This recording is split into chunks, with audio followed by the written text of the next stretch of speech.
opportunity for citizens to share their opinions with board members on any topic they choose. However, due to Wisconsin open meeting laws, the board is not able to answer questions or respond to your comments.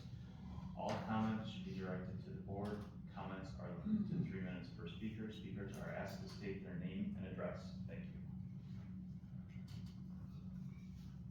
I've apparently allowed way too many public comments during the course. Thank you. Okay, you want the long version or the short version? No, Abbreviated version one. Okay, Name and address, please. what? Name and address. Mary Quirk, 1522 South Shore Drive. I like what I hear you tonight about encouraging transparency, so that's what I'm gonna talk about, specifically the financial transparency of the LBMD. First, LBMD's bylaws require it to publish a summary of the proposed budget ahead of the annual meeting and indicate where the proposed detailed budget is available for public inspection. I'd ask the board to publish the proposed detailed budget on its website so that we can review it, which was the board's practice circa 2016. For some reason, that practice has stopped.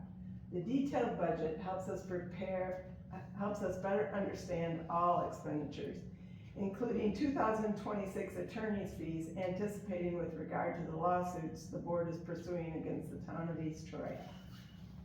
Second, the LBMD's bylaws provide that the voters shall approve the annual budget at the annual meeting and vote the taxes proposed or modified the budget and change the funding accordingly.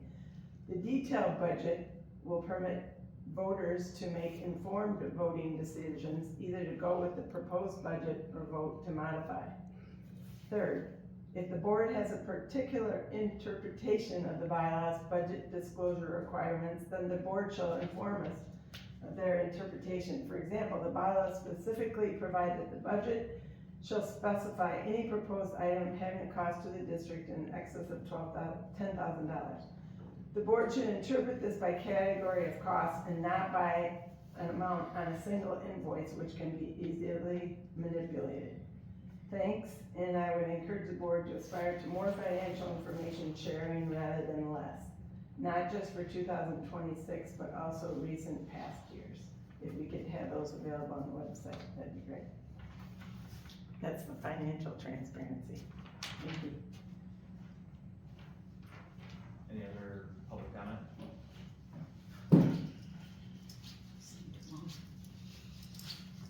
Sherry Reilly, N9481 Island Drive.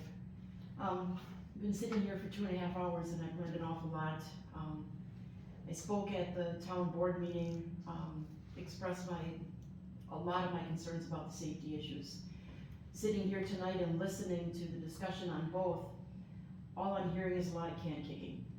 And it angers me a lot.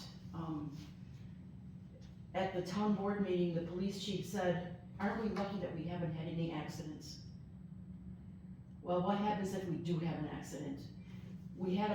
There was a meeting in May where we actually voted and there was things talked about exploring education.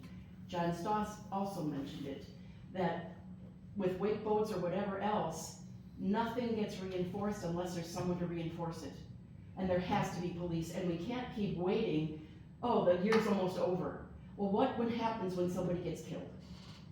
And that angers me to no extreme. And the responsibility sits here, and the responsibility sits on the town. I was sitting the other day, and maybe I think too simplistically, but I am a property owner, and my backyard is a lake. In the town, where there's concrete and streets, my backyard would be, those concrete and streets. And if something happens on that concrete or street, I would call up the police, and they would come. I don't have that option here.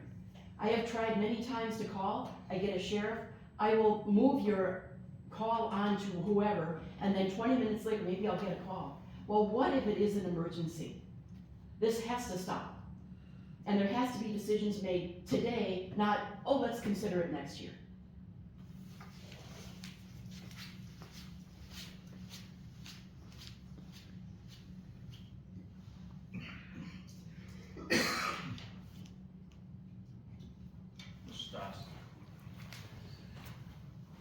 John Stoss, North 8831 Steamers Bridge Road. I'd like to acknowledge and thank Commissioner Stacy for stepping up, speaking out, and trying to bring some transparency to the board. I also would like to thank Mr. Becker for his years of service and the time he's dedicated to the management district over the years. Good luck in your retirement. And I'd like to speak on the fact, everybody that's here tonight knows that I went through a rigorous 10-11 meeting process to rezone a piece of land and to get a conditional use on the piece of land. And subsequently now it's in litigation with the town and the county and the management district. And I wanted to say something about somebody you're considering putting on this board. John Russell is not what East Troy needs on the Lake Beulah Management District Board. He comes from a culture of DEI, and he does not reflect what people around here want. The town board, over the last couple election cycles, have replaced all of that old guard mentality thinking, and they're putting people on that are representing all of the people. He comes from a background of diversity, equity, and inclusion. I read it right on his website, on his profile on his site. That's really not what we want. Obama was into diversity, equity, and inclusion, and look what he's under right now. He's under a microscope and they're about to run him up the pole. So I'm just hoping that we can have some transparency, we can get some members on the committee here that are gonna represent all the values of the people that live on the lake, that are paying in to support this organization. The management district does a lot of good for the lake, but they also sometimes have their nose in where it doesn't belong. And they do need to get behind the town and start supporting and funding the police boat, the police patrol. Because what's happening out there in the lake, it's the Wild West. And it doesn't need to be that way. You guys have the taxing authority. If you need to ask the county for more money to do it, then do it. Maybe buy another boat, but get some cops in the water to protect our people on the lake. Anyone else? Alright, public meeting, or public commentary is closed. Item H, next meeting date is August 25th, 2025.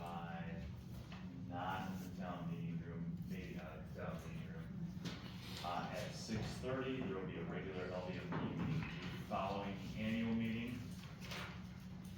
I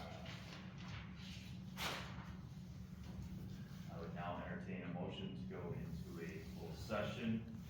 There is a roll call vote required. The basis for items to be discussed in closed session are as enumerated in sections 1985, sub 1, sub G of the Wisconsin State statutes, to defer legal counsel for a governmental body to exonerate oral or written advice concerning strategy, which will not be by the body with respect to litigation in which it is or is likely to become involved, with respect to possible action taken with regard to West Rock Cottage Industries, LLC, owner, John Stoss, applicant to rezone and 8820 Street Ridge Road from C4 to C2, an application for conditional use permit, discussion of possible action. Status report on 1341 Beach Road, status report on county action on residential highway J Dam property where I would now entertain a motion to go into closed session. Hearing none, I'm thinking about going home and going to bed. I do not hear a motion to enter closed session. So moved, Stacy.